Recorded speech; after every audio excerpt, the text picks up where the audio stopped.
What's up? What's up? What's up? Welcome back to another edition of the best women's boxing show, period. I am Cynthia Conte, one of your hosts, and today, sadly, Jeandra LeBeauf is in Hollywood. She is doing her Hollywood red carpet stuff, so she will not be joining us today. But I do have a special guest. Before I introduce our special guest, I know I got to run back some of the boxing things that have been happening. Jeandra and I have been doing some content about Ryan Garcia, Tank Davis. We did our swag camp. You guys have blown that shit up on our content when Tank Davis wore his Bottega Veneta purses. And we're going to talk to our guest about, how things look on the outside, because you have to have a personality and you got to show some swag. Ryan Garcia came out in his Amiri gear. He's going to be dressed by Amiri. If you don't know Amiri, go look him up. His shit is very expensive. I just bought my boyfriend some boots that were like almost $2,000.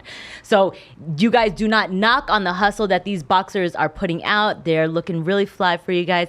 And you know what? Like, share, subscribe. All of our content on YouTube, Instagram, TikTok, Twitter, all of that stuff. By the time you see this, the next fight that you'll be seeing is Tank Davis versus Ryan Garcia. We want to hear all your predictions. Go on all our socials. Tell us who's going to win. Who do you think? Is it going to be a knockout? Is it going to be a stoppage? And tell us about the rehydration clause that has been put in place, because that's stirring up a lot of controversy. All right. So enough of the boxing talk.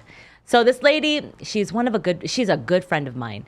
And I have been actually kind of poaching her for a long time to interview with her. But there's always that crossroad of when that interview has to make sense. It can't just be, let's talk about what you did and what you've done, and blah, blah, blah.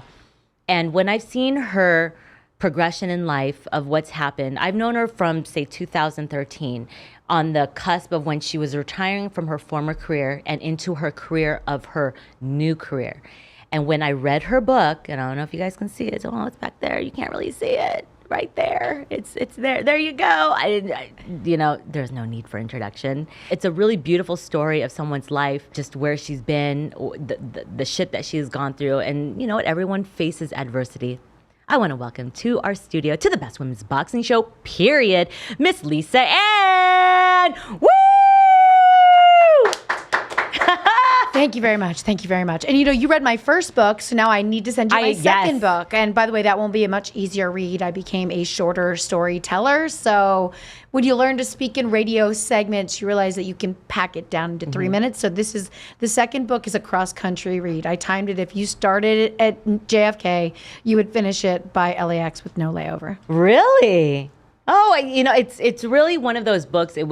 I remember I got it. I bought it on Amazon. I go, you know what? I know once you said I'm going to be back in Vegas, because I was supposed to get her a couple weeks ago and she had to cancel, but due to her constrictions of time, she called me and I was like, oh my Lanta, like I have to know everything about her, because I don't go to an interview unprepared, because then I would never know anything. What kind of an interview would that be? And I read that thing. It was literally a page turner, and just kind of like, and I have to say, I have like almost a 2-year-old. So when he saw some of the pictures, I'm like, oh no, let's just keep going. But it's a fascinating story. So if you guys haven't seen it, go to her website, go to Amazon, pick it up. It's a really good book. You have 2 books, right? I have 2 books. I have The Life and The Life Back. So the second book came out, I wrote it during the pandemic. Yeah. So I was like, I have enough time. I released the first one in 2015. And so that 5-year span of 2015, 2020, I really feel like I grew the most as a person. I changed environments by changing careers, and it's very refreshing when you walk into a new space and you meet new people, and you meet people that are really just happy with what they do, happy with their lives, love their families. Coming from the adult industry that can be a little bit dark, right? There can be a lot of confusion, a lot of influx of bad habits. And then I step into this refreshing world of fantasy sports and sports betting, where like literally a 30-minute conversation never gets personal, because we can never get away from like players we love, or who let us down last year, our biggest bet that we lost. And so it's fresh. I'm meeting great people, and I'm learning more every single year.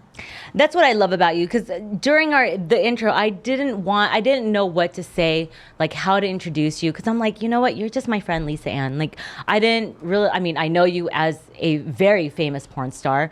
I've always known you as Nailin Pailin. If you guys haven't known that, sorry, Sarah Palin. But you did a great parody of it. You do kind of look like her. Yeah, when I had the bangs. You do. And there were a lot of things that aligned for me and Sarah, which I'm a big fan. I follow her social media. She was on Gutfield the other night. My friend was watching. He's like, Sarah's making an appearance. Anytime she does an appearance, I watch it. And she had the cutest blue suede boots on. That woman has so much style. But it worked out in many ways. I wear glasses. I had bangs at the time. I don't have tattoos. Mm-hmm. So there were a lot of things that it was hard for Hustler. Sarah has tattoos? She doesn't. Oh, so it was hard for Hustler to find, as you're trying to do the perfect parody, you have to find the perfect person to do it. And so when they came to me with it, I was like, first I was like, well, I don't really know if I want to do it because what if she takes it into insulting? And then she had done, the day I got asked was actually the night of the very first VP debate. There she was. And I got up to my big screen TV and I got super close and I thought, I think Sarah is wearing 2 pair of eyelashes. And I was like, oh my. And then I started her mannerisms and I was like, okay, now flash forward to now. Politics are so much more intense. I got really lucky to be able to do something that was light and it was fun and people enjoyed it. But if you thought about doing a parody now for a political figure, I think it would be very different. It would be very different. So I really lucked out. It'd be very different. You would... there would be protests, there would be riots, there would be, people don't have sense of humor. Meanwhile, but I got to be in an Eminem music video over it. I got to do all the goodness. You capitalized on it. All the goodness. These are the things that helped you. And, we're not going to go too far back into your career because that's why you have to read the book. Because there's a lot of information I did not know about you and why it formed you into the person who you are and why you did certain things. But the one thing I was very, very surprised, I knew you're a talent agent. I did not know you were literally corporate America. That those little things, those little nuggets you had in life, it really shaped you into the person of becoming the Lisa Ann Incorporated, the Lisa Ann Productions that you are. It's not just you were this girl that went and just had sex and just made some money. Absolutely not, and made it a career. You enveloped everything around it. When you look back onto your career now, were there things that you may be like, oh, maybe you could have just continued to stay as a talent manager or a booker, or you could have maybe continued your... Can I swear on this podcast? Absolutely. I've been swearing the whole time. Okay. YouTube, please don't. That was the worst fucking job I ever had in my life, being a talent agent in the business. The absolute worst job. The most insane, nutty, wild, just, bail bondsmen's calling me at 3:00 in the morning, talent not paying commission, talent not showing up on time. The first 2 hours of every day was spent with phone calls back and forth, director calls. Where's such and such person? Let me call that person. Oh, I'm 5 minutes away. 20 minutes goes by. Director calls again. Where are they? Call that person. Oh, I'm a minute away. I knew that person probably did not leave their house until the first phone call I made. So there was a lot of babysitting. I was going to say, you're a babysitter. And for me, having to never had someone need to babysit me in my career, it blew my mind. And it made me very fearful for them because I thought to myself, you get one chance here to make a chunk of money that can set you up. Now, it's not going to make your whole life, but it can set you up to make you have the opportunity to make other decisions and still have your nest egg, that if you choose a career that isn't going to make you as much money as adult, you're still going to be fine. But when I know someone can't get out of their house in time to go and make that big money, I worry about, what is this doing for their life? Yeah. This is just enabling you to live a lifestyle, but this is not benefiting you long term. That's true. And spiritually, that got to my soul because I wanted to help everybody. The male performers were the greatest to book. They would show up, they would come into my office and pay the commission in person. They would always thank me. They were born businessmen. And I found with the women who made twice as much money, it was very hard to lead them properly. So that was an awful job. But you also read that out of panic, after being on the road during 9/11, I got home and bought a day spa that was failing. Yes. I just bought a day spa. Yes. Bought a day spa. Just had this much money in my cash in my purse, and the girl was telling me her desperate story about how she was going under. And I looked at her, I go, what would it take for me right now to buy your keys from you and meet you back here tomorrow? And I gave her the cash that I had in my bag from my dance gig and took over that business within 48 hours. I mean, sadly, she was a very shady business owner. Very shady. It worked out for me. It did. It worked. To me, that 4 years at Karma Day Spa was my college education. Oh, that's interesting. Yeah, I learned a lot there. I had to go to unemployment court. I had to learn all of these things that I never knew before. And as I was living it, I was like, okay. Because once you go through something once, the second time it hits you, you're not as gassed by it, right? Yeah. You're like, okay, been there, done that. Yeah. Okay, first time you cry. First time you get weird mail, you open it in a panic. You see something from the State Board of Cosmetology and you're like in a panic, You're like, am I going to get sued? Yes. Am I going to take my money? Exactly. But it was a fun business, and it really rooted me with my community in Huntington Beach, where it made me realize, like, look, people are only as judgmental as you allow yourself to believe that they are. Mm-hmm. It got me out of my own paranoid thinking and made me realize it's how I project myself, and it's how I am as a person. Not everybody's going to be on Team Lisa Ann. I get that. But for the general person, if you give them good service, they do not give two fucks about what you did before. As long as their facial is on time, they love their service, it's quiet in the spa, and they have all the amenities they want, they're happy. I know that, going back into the real world, as your name is really, it's Lisa Ann. Yes, I remember that's my real name. You wanted Rosie Colucci. Yes, I did. I wanted Rosie Colucci because I wanted to hear the DJs call me up on stage and say, coming up next is Rosie Colucci. I thought it would be really funny. Italiano. Yes. But you still, do you ever still that you wish that would have been in your name? I'm so happy it's my real name because I get recognized everywhere I am. And it's much more comfortable. Like when somebody just walks up and is like, hey, Lisa, what's up? There's not an awkward, Rosie? Who are you talking to? And I'm not like at the airport going through TSA and I have my real name there and then somebody calls me something else. And now that I've really owned it, and I'm so grateful for the life that I've lived, I'm glad that I used my real name. How long did it take you to actually say you've owned the name Lisa Ann as opposed to, I should have just gone by a different name, any other name? Probably the internet era was when I realized, this would have been really complex because I would have been dealing with two different identities. And the internet era really blended us as one person. Before that, we lived separate lives. You could live in a neighborhood, nobody knew what you did. And, in the 90s, when somebody went to an adult bookstore to rent a VHS or to buy a VHS, because they had to go through so much to get it, and it was put in a brown bag. It was so discreet. In the back corner of a video store. It was so discreet that when they saw you, they felt like they also had to act that discreetly with you. Yeah. So they might nod at you walking somewhere, but they would never approach you. And so once it came out of the brown bag and it was on the internet, I was like, oh, this is the real deal. This is going to be my everyday life. Let's go. And so that's when I realized, it's so much better. There was one thing in your book I had to highlight it. I remember I called or I texted Jeandra, my co-host. God, I wish she was here so you can meet her. You had your lovely friend. He was a 4-foot Kareem Abdul-Jabbar. Your boss. How did I know that that's where you were going? It's weird. I don't. You had its own seatbelt. How did you carry that out in public? I so knew you were going there, and that's amazing. So, my first 2 years on the road, I drove because I wasn't popular enough to get flights yet, right? So you had to reach a certain level. So I had a friend that used to travel with bands. He was a roadie for bands. And so I knew him because he would look after me when I was working local strip clubs in Philadelphia and Jersey area. I was like, hey, Sledge, you want to go on the road? And I got this Bronco, the SUVs where you had to pull the tire away from the back to open the hatch. I was like, we'll drive in the Bronco. And then I realized back then we carried a ton of weed with us. He didn't smoke, but I did. So I picked up this bong that was 4 foot, almost as tall as me. And Sledge would have to light it, right? He would go to the ice machine at the hotel and put ice in it. And we would strap Kareem in the back seat and with a seatbelt because I was young and I was dumb and I wasn't afraid of anything. And I remember my last booking was in San Fran at the Century Theater. My last booking, before I was getting flights. And I was like, no more driving. And so I left it with the DJ.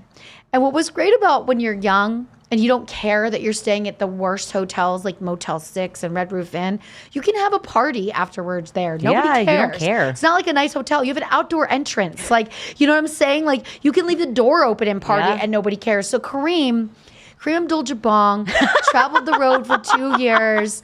You saw all kinds of people. I made sure everybody came back to my shitty hotel room and smoked out. And that was part of young Lisa just being on the road, doing her own thing. And when I was putting this book together, I found booklets of photos, because this is before digital photos. Yeah. And I found photos of me like rollers in my hair, doing my makeup, joint in my mouth, Kareem on the counter, just looking so glorious. And I was just like, I'm glad I lived such a fun and carefree life at that age, because I now would never put a bong in my car. Okay. I just found that was the funniest part of the book. I'm like, oh, let me highlight it. I was gonna show it, but it's back there. I have like things highlighted because I go, this is funny. He was blue, plexi, the plexi plastic. He was beautiful, and he made me a lot of friends. So I gave him the DJ. I would love to. I mean, I know you never outed people. I know that trying to sell this book was really hard because they wanted names, and you changed the names for obvious reasons. But some of the stories in them, I'm like, oh my God, who is she talking about? And you're still friends with a lot of them, correct? Still friends with everybody I've engaged with. I think it's really important, especially, a lot of the men that I've met through different sports, through my career, we still remain friends when they get into a relationship, but I've always had a very strict rule. I will not be with somebody that's in a relationship. If it's a boyfriend, a girlfriend, a wife, no matter what, I'm not doing that. Yeah. So I always tell everyone from the jump, like, look, be honest with me, be cool with me, and I'll hang out with you while you're single. But I don't want the karma chasing me down, and I don't want to hurt someone else. This is just supposed to be fun. And so I've always been really strict. And I follow, like, if I see guys start propping up a photo on a vacation with their girl, but they haven't like come to me yet. You'd be like, I'm like, congratulations on the new relationship. I hope it's going well. We're just friends now. And I make it very clear. And I think we all should be doing that. Whatever your gender may be, you need to be having consent conversations with the people you engage with and let them know what works for you and what doesn't work for you. And I think if we all stuck together and there's no reason to want to be a side piece. There's no reason to want to look over your shoulder and wonder when this woman's going to find out and be not only hurt, but potentially come after you. And you shouldn't want to be with somebody that's like that, because he's got bad energy. Exactly. He's got bad karma. Exactly. Well, that's pretty much all we're going to talk about her former life. I know you guys want to get more into stuff, but that's not the reason why I brought her here. Maybe for another show. Maybe for our After Dark special. But Lisa Ann, you have done something that many wish that they could do. You have lived literally a life. You are everyone's fantasy, whether you're male or female, but now you've gone into something else. You're now into fantasy sports. You were able to move your life into something that everyone wanted, and now everyone still wants this fantasy sports. And it's very, very new. We're in a genre, like for me, we're very, very new into, well, not new into sports, but women. We need more women in sports. Yeah. And so we're two women, just very, very few of the crop. But you've done something even more that fantasy sports. Like when you think about it, you always think of betting.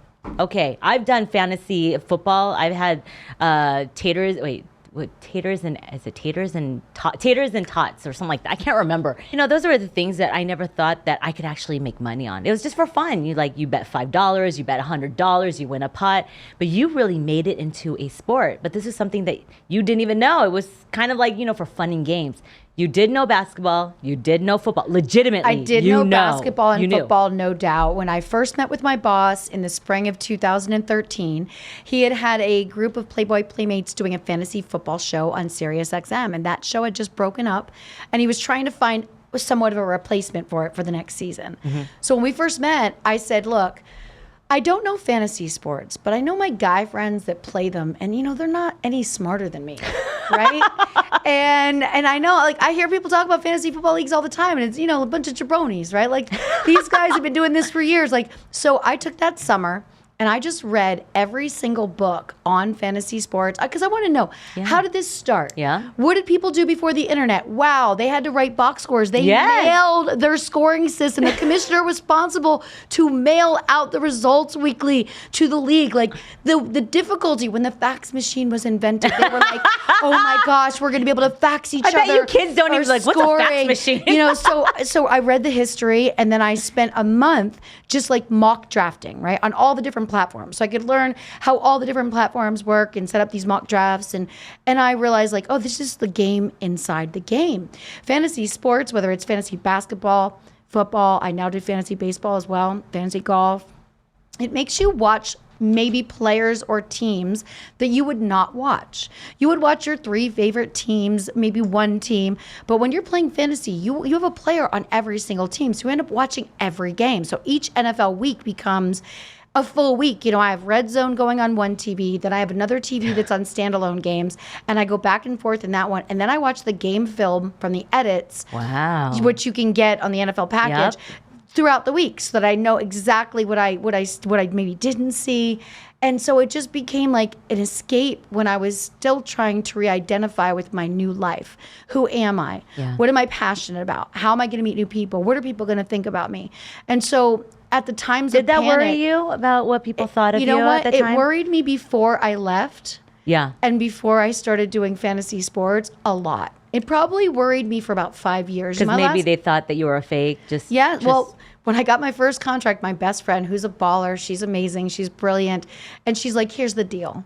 You can sign a contract for a year and be a flash in the pan and let them use you for your social media, or you could be so good at this that they cannot fire you. Yeah, that's true. So I was like, okay, girl. Like, all right. And that's what I did. Oh my gosh, I would write out cue cards, like index cards when I first started. I did this for 2 years. I would write out each team on an index card, all the positional players. I'd study it like flashcards. And then I'd have a friend, like I'd have the team on the back. And I'd be like, okay, come over. We're going to do flashcards. I would read the entire roster to the team, even the backups. And even, you know, like I was like in. Then I started realizing, okay, I should record this on a voice note and go for a walk. Then I'd go record it, I'd go for a walk, and then I'd ask a neighbor, like, hey, can we do flashcards? Sometimes it was my doormen in New York City that are bored at the front desk. Of course. I'd be like, we're doing flashcards today. I did more than other people did, but also it was a great mental escape, and it was a great jog of the memory. It's like, if you want to be good at something and you're starting from the ground, you've got to work hard. And so the paranoia and the panic I felt in my own head while I was still in the business completely left me when I had the ability to put in 8 hours a day of studying and 8 hours a day of listening to sports radio. Like I found this passion and I fell into this thing that was not about me. I was now thinking about everybody else. Is this guy's injury real? Is he going to be better by Sunday? I'm worried about it. Is he tweeting anything? Like, what does he say on his Instagram? Like, he's questionable, but like, is it real? And then I go back, it's college history. Did he hurt that same ankle or is it a different ankle? Then I'd go to like doctor's website where they talk about sports injuries. Okay, well, that injury the second time is actually easier on the player to recover from. So like, I just fell in. No, that's good. Steady go. Yeah. That was your mantra. Yeah. No, but that's the thing. If you're going to start something new, you need to know from the ground up. And for something that hasn't been around, like boxing's been around for 1,000,000 years. Sure. But for you, it's just like, you just said it, the fax machine was just barely invented. They had to mail stuff. So it was fairly new, but you still got in. You have to know, because if someone questions you like, well, who was the commissioner? Or what do you remember him from his college days? And those are very valid questions. Very valid If you don't questions. know, then they'd be like, this bitch don't know nothing. All the way down to the coaches, the coordinators, where they were before, what tree they come from, where Belichick, you know, like all of the layers. Think about this. For the first large majority of my life revolved around thinking about me. What do I look like? What does my hair look like? How is my skin? All these things. And this obsession of, and then I make this jump in 2013. I realized, oh, guess what? I don't matter. Yeah. You know what matters? What's the weather going to be like in Cleveland? Okay. And is it going to affect that game? And do I want to bench my running back or do I want to keep him in? Is it going to be a run game? That's like sexy talk. Yeah. And so like it finally became about something else and it was so healthy. And then also my whole life balanced back out. When you're not obsessing about your skin, you don't break out as much. When you're not worried about your weight stays the same. All of the things that I spent years obsessing over no longer matter, then they just neutralized. Yeah, well, those things that you obsessed about were your money makers. Yes. It really was. I mean, Yes. you were in the industry for a little over 20 years. About 30 years with a couple breaks because I started dancing at 16. So you consider that to be my first jump in, really. And then at 18, I went to my first nude club that had the porn stars and the magazine models coming in as features every week.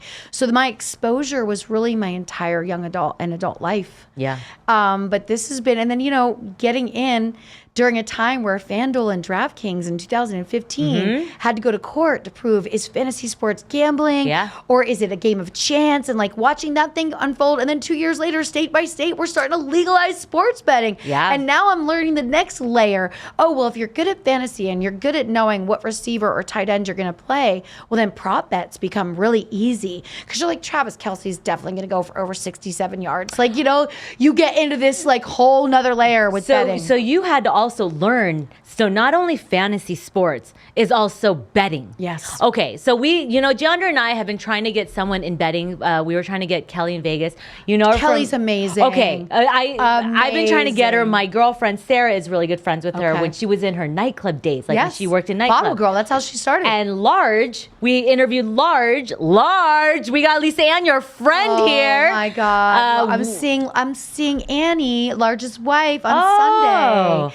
That's so funny. Yeah, it's like small world. It's a very small world, Yeah. and so we need to understand betting. I just know that I know the minus is the favorite. Yeah. And I know there's a lot of people that watch our show. It's 98% males that watch our show, and some of them don't want to admit they don't know how to bet. So I don't understand how to bet. I just know if it's minus 100, you bet 100, and then you make 100. Yeah, and you don't want to do any sucker bets, but did you watch the documentary that Kelly was in on betting? No. You should watch that. What's I'll it find on? out what network it's Okay. on. I'll let you know because it really gives a breakdown of the understanding of how to look at a bet, if it's worth putting your money down, what the edge is on that bet, how to hedge a bet, the timing of a bet. What's if a you want to hedge? do What's a hedge bet? kind of balancing out a bet with something else, right? Okay. So if you want to do props for next season in the NFL, and you can look at a bunch of quarterbacks, or you can put a sucker bet down where it's 1,000-to-1 odds that the Cleveland Browns win the Super Bowl. Well, if you put a little bit of money down on those really early before the season starts, you have an edge, right? Because the lines are going to change as the games start to get played. Cleveland gets really good. You're not going to get that return. So it's kind of really fun to look at the timing of it too. Yeah. If you would have bet the MVP race in the NBA right now, a lot of people were like, it should be Joel Embiid's turn because, he's always been the bridesmaid, never really the bride. But we know Jokic keeps winning it. But then you think games played. Then there's some injuries. Ja Morant was in the conversation. Now Ja Morant's not in the conversation. That bet on putting it down for when you're talking about Embiid was such a good bet looking back in retrospect, but everybody thought it would be Jokic, everybody thought it would be Morant. So it's about timing too. Yeah. So funny when you're listening, when I'm listening to you, I'm like, okay, I recognize a lot of these names when it's basketball or I know football. I'm not fully into basketball. And it's when I talk to boxing to my girlfriends, huh? They check. They have no idea what I'm talking about. I would say that probably 95% of my girlfriends don't know what I'm talking about. I know. I always say to them, it's Sunday. They text me. They're like, "What are you doing?" I'm like, "I'm working." And they're like, "What do you mean?" I'm like, "I'm watching games." Right? That's fucking work. It's work. And I'm like, "You just don't know what I do." Let's just own up to that. If I'm not writing a book, if I'm not doing an appearance, if I'm not doing a speaking engagement, you do not know what I do. Anything in the sports world, you do not. But I'm really bringing more women in the sports space. There's a lot of women in sports betting, more women coming into fantasy. And when I see them on social media, I immediately reach out. I immediately ask if we can FaceTime. I immediately want to start to build a friendship with them so that we can all kind of collab together. And I like to have more female voices on my show on Wednesday nights. So every time I can, bring someone else in, I do. Oh, that's incredible. Yeah, I've seen some of your shows. First the Lisa Ann Experience. You podcast, actually you even started on the Spice Network. Yes. It was more of an after hours type of show? So I went from the Spice Network and then went to Playboy. That was on Sirius. So then when I went to the Fantasy Sports Network, they put me on the same time because they're like, that's your time slot with Sirius XM. You've been with the company for 3 years. I stayed with Sirius XM for another 7 years after that. And I still visit the building. I still go in all the time. But the boss that I had that gave me my first chance in 2013. Matt? Matt Deutsch. He started his own company and now I get to work for him again. Better? Yep. Oh. Matt Deutsch, Better Sports Network. Shout out Matty D. He's a great human. He's a friend. He's like a dad to me. He's like a brother to me.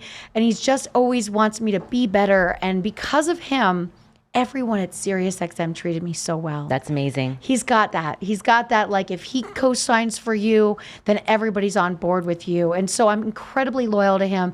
My show is every Wednesday night. We are now streaming on YouTube, Twitch, as well as the Better Sports Network app. It's my show. It's called Better Sports Live. My co-host, Rick Camlin, I've known each other for years, and I get to pull all my guests. So 3-hour show, I usually bring 2 or 3 guests on. That's fun. I mean, booking guests is hard, as you know, but when you get to book the people that you really want to talk to that bring some value to your show, that's the best part. Instead of like some booker just be like, oh, I just found some random person to fill in time. I hate that. And the podcast is really so that everyone who doesn't love sports like I do can still stay connected with me. The Lisa Ann Experience is more authors, people that I find on social media. I do bring in some sports bringing people. I bring in a lot of women and men from my previous life. So it's just a variety, but I knew I had to stay focused on making sure those who don't play fantasy sports or sports bet could still stay connected with me. You have to be diversifying yourself to keep that large audience. Yeah, because I mean, obviously they know, your fans know that you can't do what you've done for 30 years, for 60 years. Like, they know that you have a brain. They know that you're going to turn into something. And they're very curious. Everyone in the industry, inside and outside the industry, are all curious of what is Lisa Ann going to do with her life after. They're all curious. They're either haters or they're supporters. What was really cool was this year was my first time coming back to AVN in 10 years.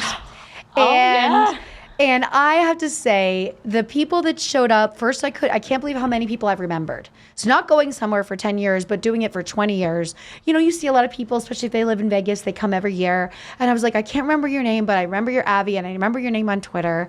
And everyone either talked to me about my podcast, my book, my show on Better Sports Network. Like, they brought it.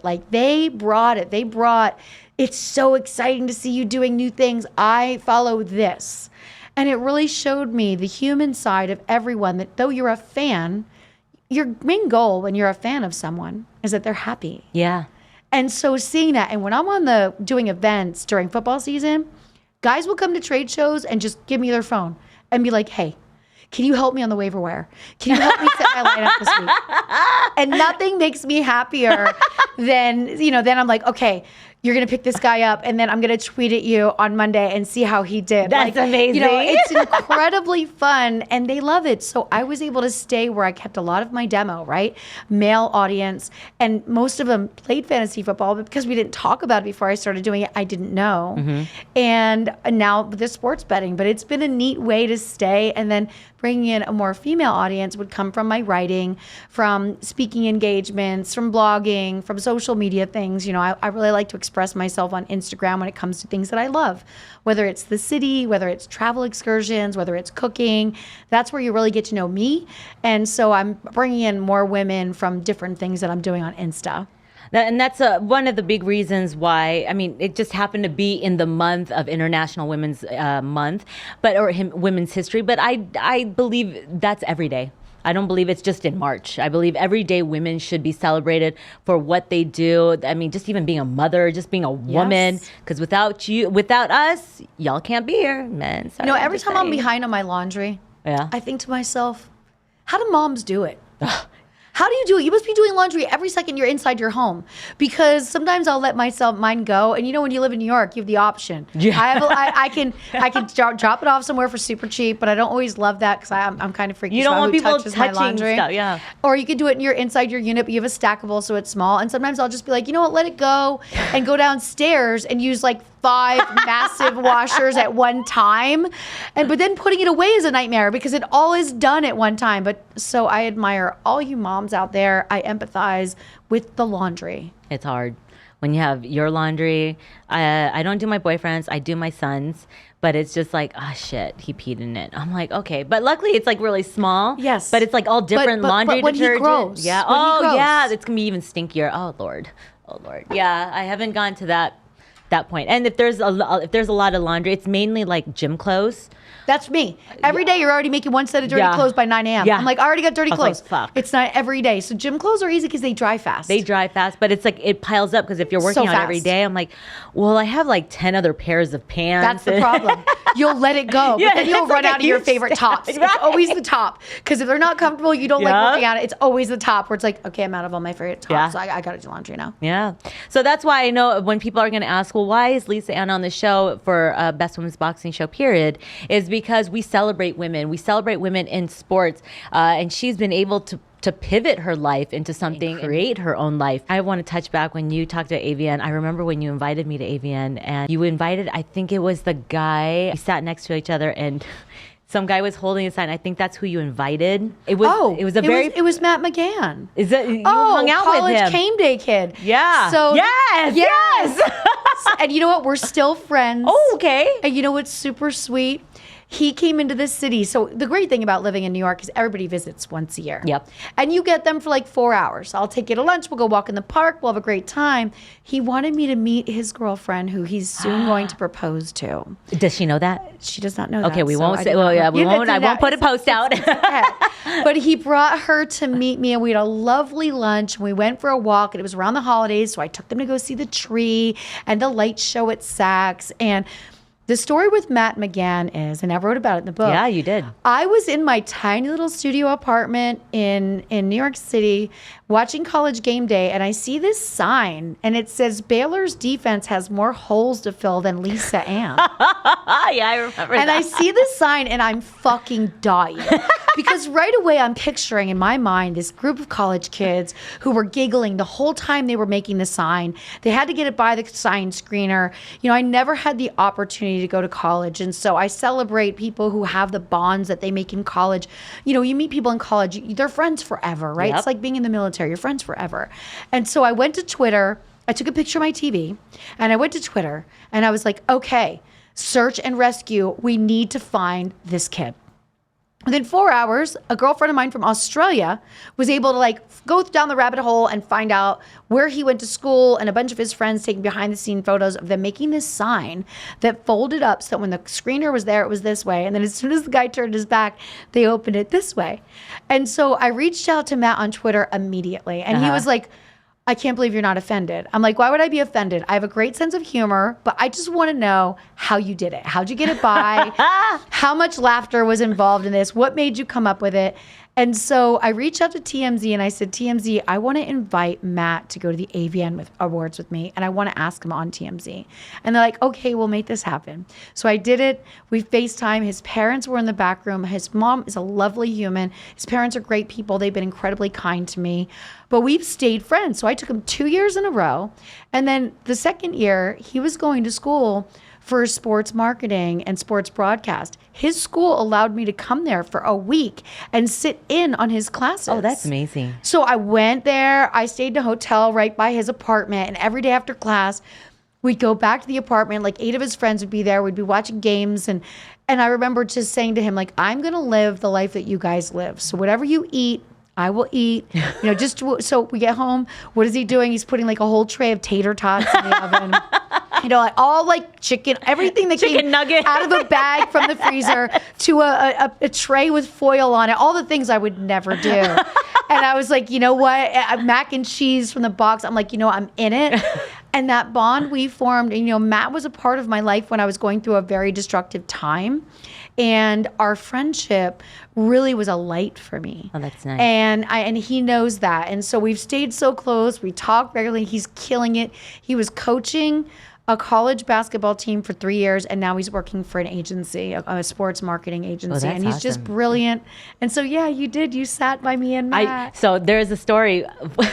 He was only 18. I couldn't even take him in most of the places. When we were waiting for you for the tickets, we're like, "Where's Lisa Ann?" And you're like, we're waiting for you on the red carpet, and they're like, "Just walk the carpet." I'm like, "I'm not gonna walk the carpet." So I walk the carpet. Why not? You're there. And then they're like, "What's your name? We've seen all your movies." And I'm like, "Okay." Like, I don't know what you're talking about. And they're like, "What's your name?" And I just pulled it out of my ass. Alana Starr. Oh, you made up a porno name. Okay, girl. Oh my God, that's so amazing. Oh, no. This is so bad. We all pulled up, like, after a night of partying and having fun after the AVNs, we pull it up and we're watching the Patriots game and all this. Alana Starr is like a transsexual porn star. I was like, "No, I'm not. That's not me." Do you know where you failed? It's really supposed to be. I didn't know. I just made up the name. Alana Starr. I know. It's supposed to be your first pet in the street you grew up on. Ketchup. I don't even remember. Ketchup Downey. That would be my name. Okay, it's not bad. I mean, no, it's bad. Alana Starr sounds better, but transsexual porn star. Yeah, but I was like, that's not me. But you really reached deep. That's an actual porno name. Like you could have been like, I'm Kim Smith. You know what I mean? You went all in, and look what happened. It flew right back at you like a boomerang. But it did feel good to walk down that red carpet, and I was like, I've seen your star. I've seen your. I'm like, I bet you have. Oh my God! I remember Matt and I were making a bet in the limo showing up, because that was when it was still at the Hard Rock, I think, right? Yes. And we had bet on the Super Bowl, and I had won. And so I was like, you know what, in my next book, like, I have to write, then you lost the bet. Like, okay. Oh, those Great are good kid. times. Such good times. So now we're going to pivot into a sport that I asked you earlier, boxing. I know that you're from Easton, Pennsylvania, Larry Holmes, but do you follow boxing? Do you bet on boxing?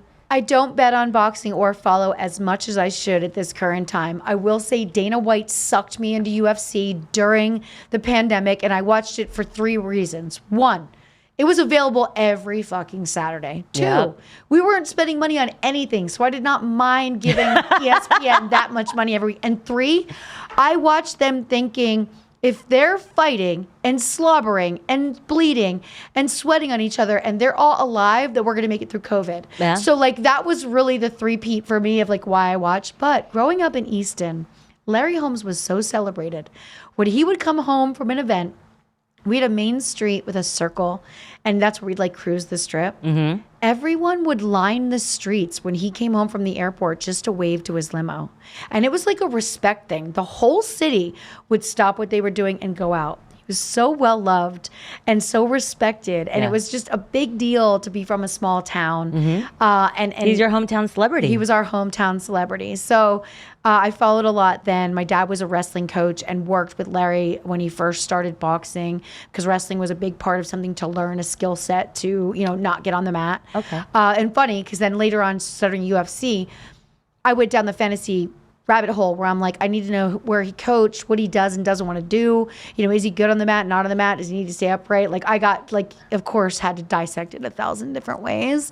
But I went to a Jake Paul event two Decembers ago in Tampa. Mm-hmm. I walked out Frank Gore. Oh, yeah. He bring in all these athletes. And what I loved was learning from the female fighters that Jake Paul was paying the male and female fighters equal. Mm-hmm. And I was like, whoa, stop the train. Let me learn more.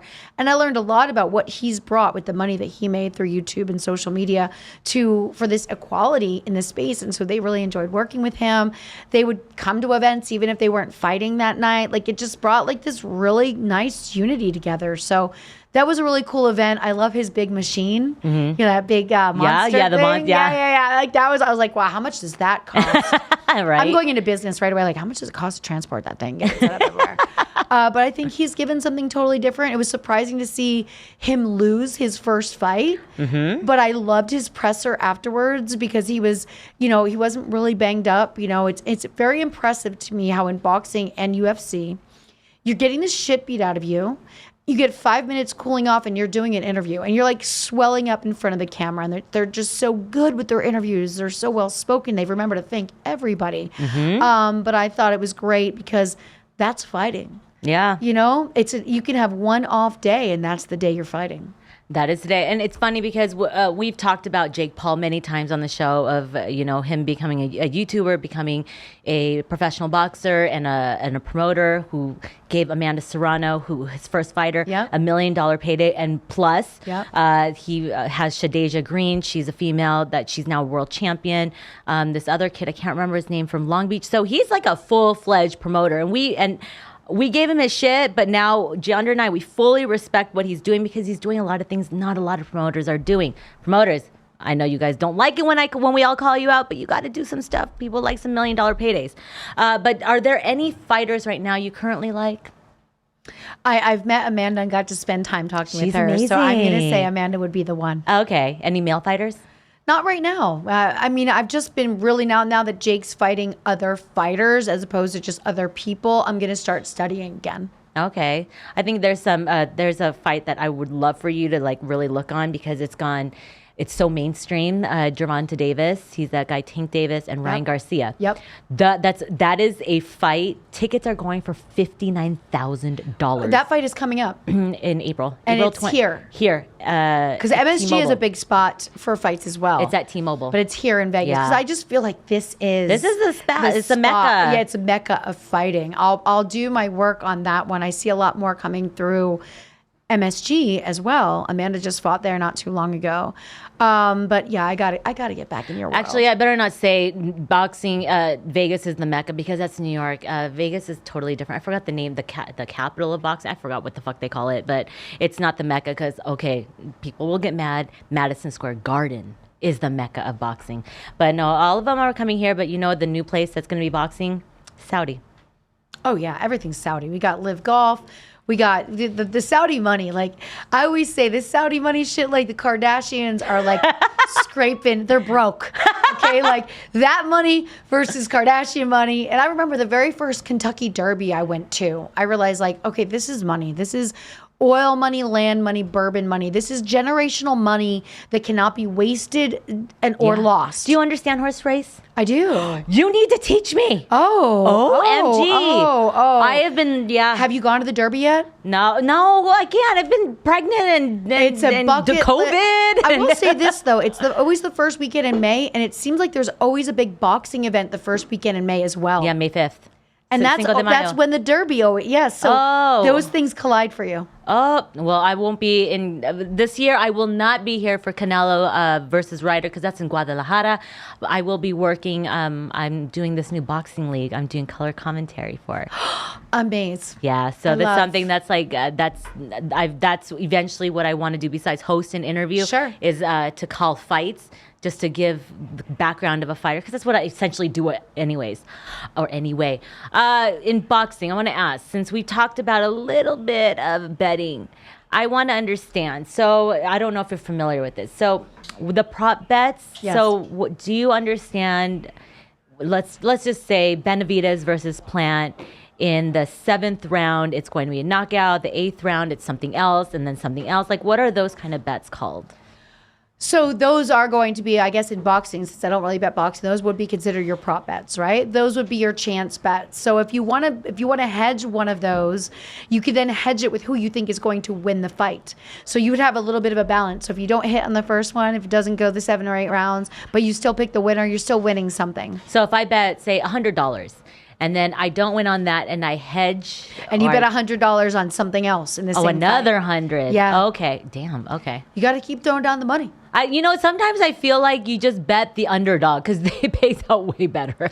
Yeah, but that's not always the best formula. Each bet has to be incredibly specific on the history of the fighter, the history of the money that's gone out in the past.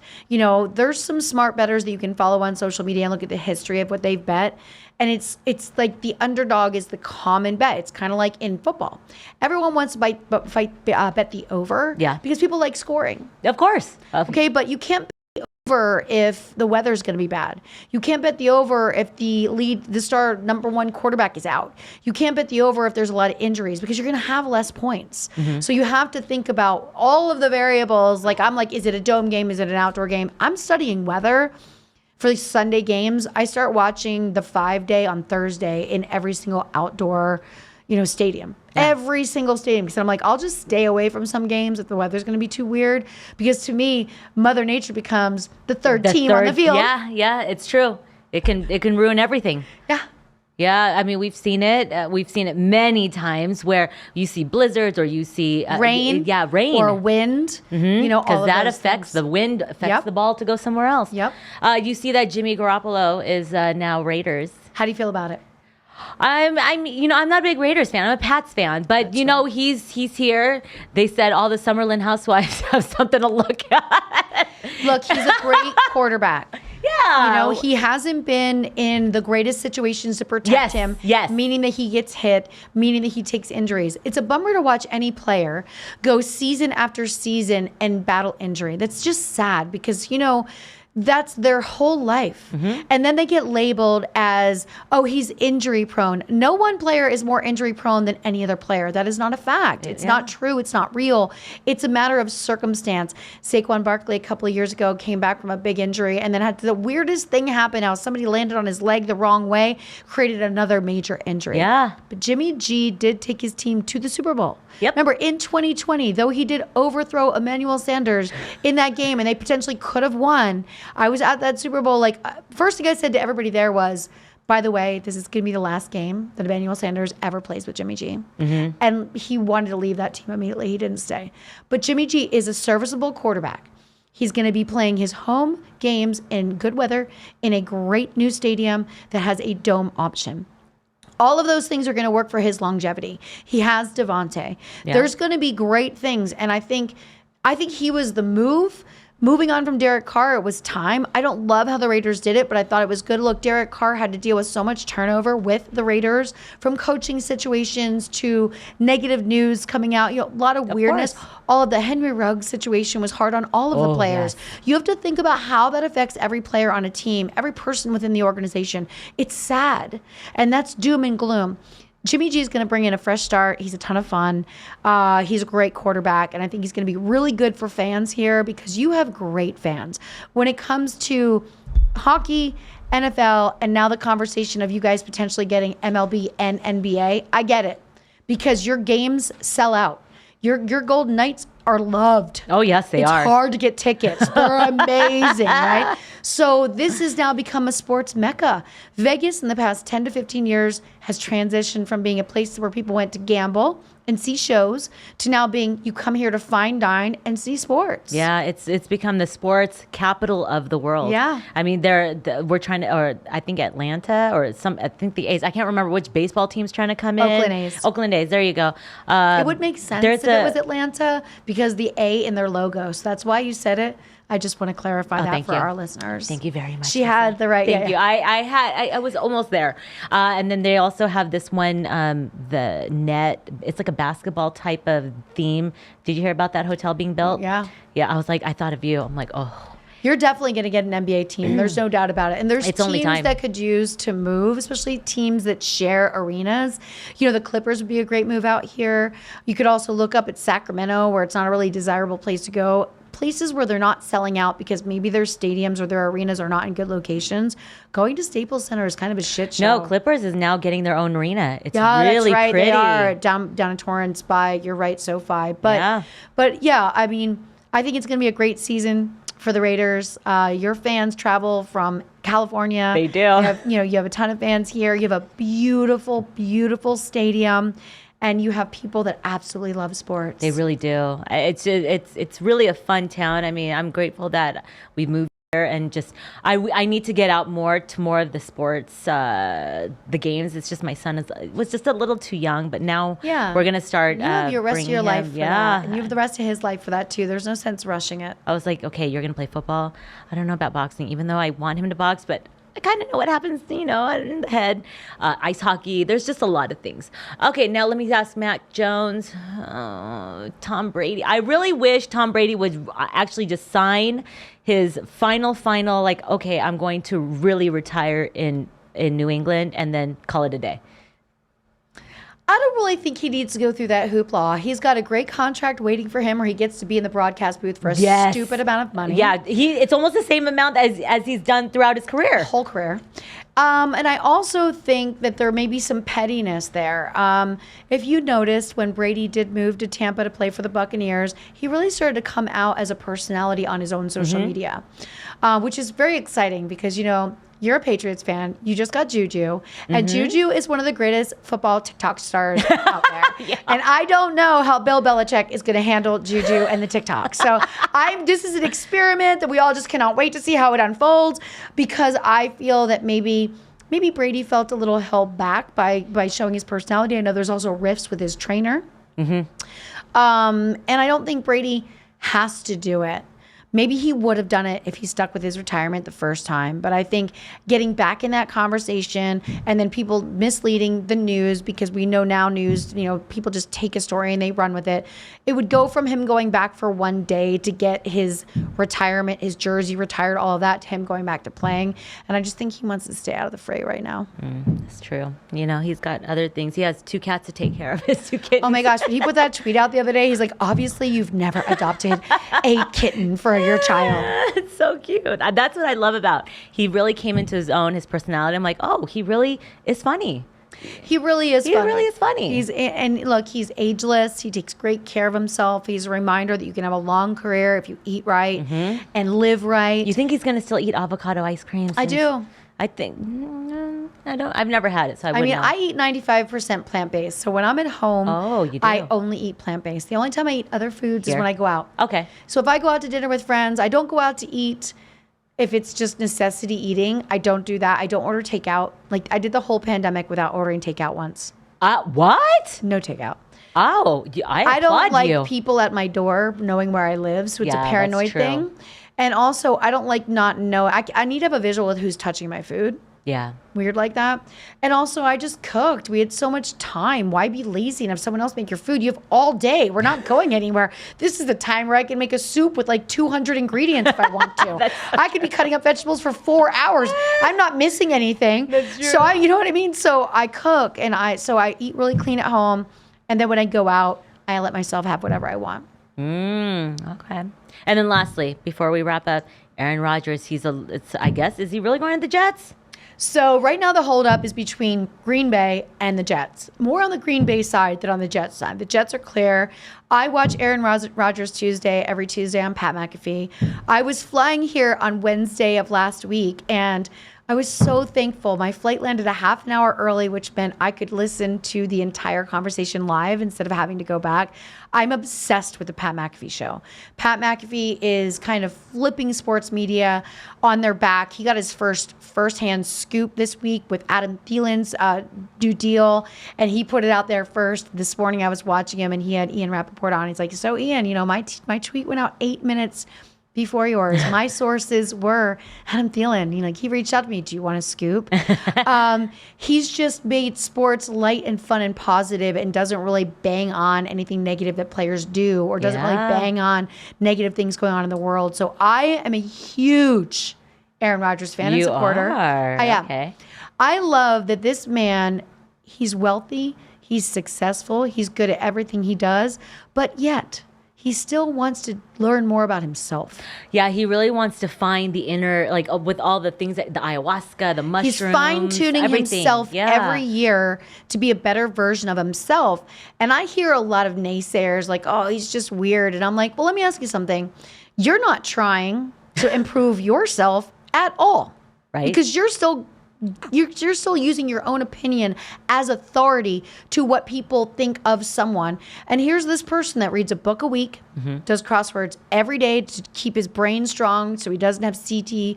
Like the things that he does to constantly improve. And then he goes out and plays in a pro-am and wins the whole thing and playing golf. Like he's just good at what he does.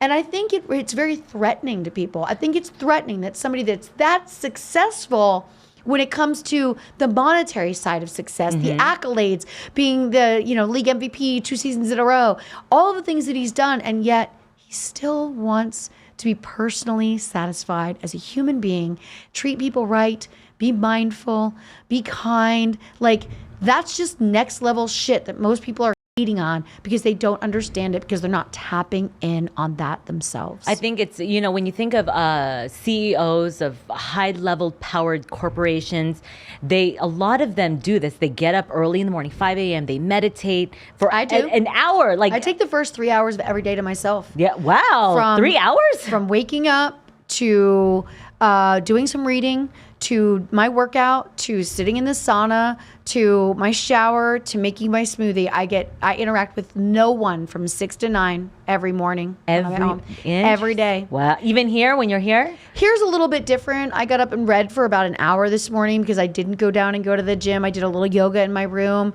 But no matter what, I don't look at my phone first thing. I have 2 phones so I can look at news, a book, and music on one phone with no messages, because I look at it like nobody knows I'm up yet.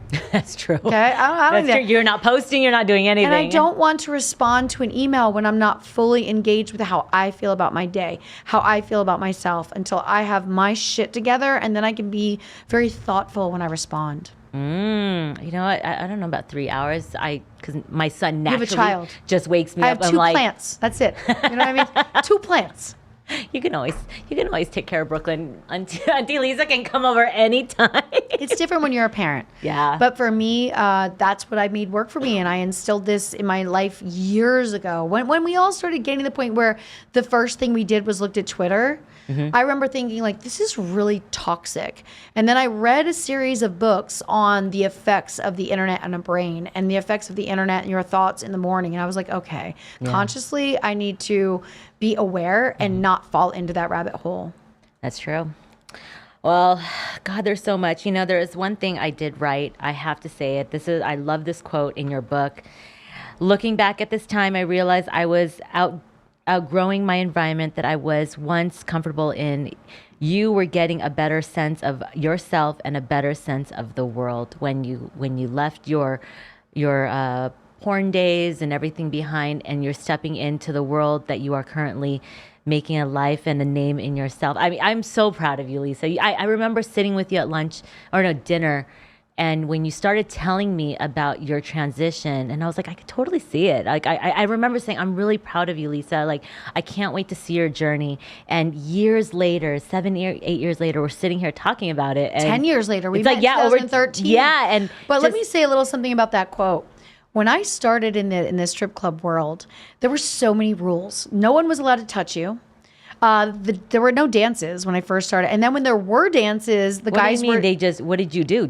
So you danced around, you did a show on stage, you danced for 15, 20 minutes. We were getting paid hourly then, $25 an hour. Yeah, I read that. And you walked around the stage, and it was a go-go bar. You took dollars in your boobs, right? So they'd reach over and put this dollar in your boob. They still weren't allowed to touch you. Or they would just leave the money and you'd pick it up as you walk by and thank everybody. And then dances started, and they were very strict, and then it kind of loosened up. And just the other night I was at Sapphire because I did an event there. I do a lot of events there. I love that club. I still love being in strip clubs because I still love the environment. Do they all come up to you? Do the women be like, oh, I know you? Yes. And the guys are like, oh my God, it's Lisa But Ann. I was sitting with my friends, and we were watching a bunch of girls giving dances. And I said, this is when I outgrew things, because I can remember being the only girl as a feature giving dances and telling the guys to sit on their hands.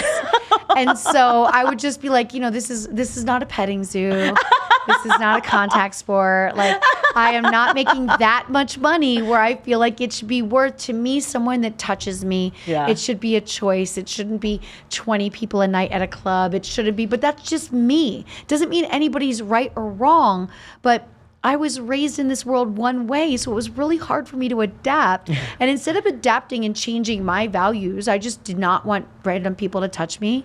I realized you're just outgrowing this. Yeah. And that's when it hit me, where it was like, no one's wrong here, but if you're going to have to step over your line of comfort to continue to make money, it's going to eventually eat away at your soul and your spirit. Now's the time to go. And that's when I started telling the clubs, I'll come back, but I just want to host. Mm-hmm. So if you pay me a hosting gig, I'll take free photos with everybody that wants a photo in the club. I'll advertise it. I'll be super social. I'll get on the mic. I'll do all this stuff. But I just don't want to have to explain to people why I don't want them touching me for amount of money, and they understood it. And now I still get to be in strip clubs and hang out and enjoy it and make sure I lecture as many young women as I can about saving their money. And I want to be present. So if somebody does want to ask me, how do I build my financial wellness? What should I be doing now? What are pitfalls I should look for? I want to be present for that. But I looked around, every guy was touching every girl's butt, and I'm like, there's just not enough money in it for me to allow all these strangers to touch my butt all night. No, it's now the culture of when you were doing porn in the 80s and 90s, like you said, it was glamorous back then. It was so beautiful, and now what we see, and you said it best, it's they're just bodies. Everyone is replaceable, and doesn't matter if you're a really pretty face. They just want a body for the shot. And now we have OnlyFans, which has been misconstrued because I always thought OnlyFans was literally porn, but now I see it was about, you have fans if you were a chef or you wanted a hobby. You could be giving out sports betting advice on a sports betting page on OnlyFans. You can be, there's chefs on there. There's personal trainers that are absolutely fantastic on there that do lives. So you can be in a group class. Like, there's so many other features, but of course the media brings out the adult side of it the most. And the adult side is probably the most profitable as well. It really is, from what I've heard. I wouldn't know. I've heard. Lisa, oh my God, there's so many things I want to talk to you about, but you have no idea. I have been poaching you. I've told you this. I text you. You're the first person I texted when I got this trip back. Because this is my third time to Vegas this year. The first was ABN. The second was the Fantasy Sports and Gambling Association trade show, our winter conference. And I thought I could pull away during that event, but yet I had a bunch of new people that I'd met online but not met in person. I realized I shouldn't pull away from these moments because everyone lives in a different state, and we're going to go back to only talking on social media. So I really stayed present with that. But here I was coming out again. I'm like, okay, I got to reach out to her right away. I got to give her first dibs. What date she want? Oh, you're so sweet. Thank you. I know I got it in the gym. I was like, I need to stop training. Let me book this now. But no, I appreciate your time. And I know that you're here. You're here for March Madness. Like I said, which was so fun. I went to Circus Swim for my first time, and I was like, oh, it's so cool. By the way, I would love to watch movies there at night. Right? Like old movies like Grease or something, like an old drive-in. Oh my God, that would be fun. I want movies there, but the games there, it's sick. They could divide the screen into 100 small screens or like 3 big ones. I was like, oh, this a Super Bowl. Like, I could watch games because you're outside. Even if it's chilly, I just put on sweats and relax. It's Circa's a really cool place to watch sports. I can't wait. I appreciate you. Catch her Better Sports Network 7 to 10 every Wednesday Eastern time. She gives out some really good advice. She knows her sports, as you can see. I talked a lot more sports than I normally do. I don't only know boxing. I do know some football. I really don't know basketball, and that's why I have her. She taught me a little bit of betting. Jay, we got to get her back in to fully teach us. Can you put in a good word for us with Kelly? Large. And one of my really good friends, Arash Markazi. Oh, I love Arash. Arash is amazing. Amazing just an spirit. Amazing human being, great energy. So excited that he got engaged. I know, to his best friend. Of it, shout out. And I met her. I got to spend some time with them together last year when I was out here in May, and they told me their story about how long they've known each other. And he's just an awesome person with a great sports voice. And there's so many out there in our world. He is great. He was my very, very, very first interview for my podcast, The Real Fight with Cynthia Conte. He told me about his weight loss journey. Yeah. And I was just like, I need to have you on my show. And then Bob Arum followed up, and I talked to, it was just like one of those things. He's like, how can Bob Arum be your second guest? I just lost a lot of weight. I'm like, it doesn't matter, but he's such a good spirit. He also has a Sporting Tribune right now. Yep. But make sure you guys tune in to Lisa Ann. Last question. I know it's the last. You ever think you're going to bring out Nailin Pailin if Sarah comes back out and run? Well, this already happened and passed. I'm very glad it did. So she was in the mix. I did buy a couple of t-shirts on Amazon. One was Pailin 2024, and then the second one was Pailin 2024 Trump. So Trump would be her VP. Yep. I bought them as a spoof. I put one on Instagram, and I wrote trigger warning. Because I know how serious people are with politics. And then as she was in the running, and the woman that she ran against, who's now the governor of Alaska, which was the last state for me to visit in the United States, her name is Lisa Murkowski. So as soon as I started learning about Lisa Murkowski, I was like, I want to know what Lisa's middle name is. Lisa Ann Murkowski. No. I can't write this shit up. So then Sarah's in the mix again.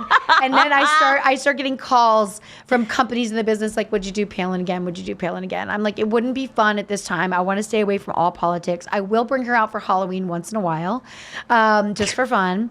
But it was such a good run. I feel like we go back to something that was awesome with the expectations it's going to be as awesome, and it never is. Yeah, that's so true. I just want to have the happiness that I already got from it. Yeah, you brought out that whole MILF revolution. It came. I mean, it was one of those things. When you heard MILF, I always think Lisa Ann. Yep. Like that, and really, you were the one that created. It was a gentleman, one of the guys that that you were when you were a talent manager, and you're like, "What's a MILF?" Yep. And it really boomed from that, and you got ladies from the industry back then, booking jobs, and you really changed. You really changed the sex world, honey. You really have. You are beautiful. You're smart. You're empowering, and you're a survivor. That's all it is. And just to be sitting here on the Round Table Talk, minus Jeandra, I wish you were here to be able to tell us about your life and to something that you really truly found, the love that you really talk about. It's like it oozes out. It's everything out of you. As much as I changed the sex world, the most important change I can create now is twofold. It's the example I'm setting for society out there to not have this negative attitude towards sex workers and people in the industry, whether they're in now, whether they're out, whether they're coming in. I am hoping to be a pace car to give you a different perception. Yeah. And then as for my peers and my colleagues and everyone in the industry, I am hoping to show them that we are limitless. Just because we were in the industry doesn't mean we have limits on us when we decide to do something new. Mm-hmm. So that's really the initiative I have right now, is opening the eyes of the world as well as opening the eyes of the performers today. Oh, that's awesome. Lisa Ann, you traded in your fantasy life for fantasy sports, and now you've created the life that you've always wanted. And I can't wait. I can't wait to read your second book. So you can send it on over. I would love for you to autograph this book for me. But you guys, thank you for tuning in to another edition of the Best Women's Boxing Show, period. I know I brought you something very, very different, but it always ties in to what Jeandra and I bring out. We bring the women in sports. We bring in their stories, the love that they have for the sports. Doesn't matter where they come from, what they do, but where they are going. That's all that matters. So Jeandra, we miss you. Lisa Ann, thank you for your time. We appreciate you. You guys, make sure you tune in. Like, share, subscribe. Go to her content. Doesn't matter where you follow her on her Instagram, TikTok. Do you have a TikTok? I do. Everything's the same. At The Real Lisa Ann. Instagram, Twitter, Facebook, TikTok. I got it all. Maybe you should come out as like a Rosie Colucci. Yeah, that would really throw the curveball. They'd be like, who the fuck's Rosie Colucci? For those of you who don't have the time to sit down with a book, audio. The Life is available on audio. I recorded it in my bedroom closet during the pandemic, built a studio in my bedroom closet in my little apartment. And I just finished recording the audio for The Life Back, and that will be released this spring. So you'll be able to find all the information of those things on my social media at The Real Lisa Ann. And if you'd like to purchase an autographed copy, you can go to shoplisaann.com. There you go. Make sure you guys get her book. It's actually a page turner. I read it in less than 3 days.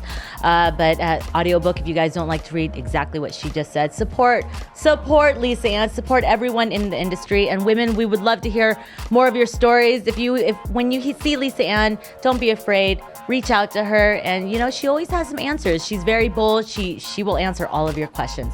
All right, this is another edition in the can for Best Women's Boxing Show, period.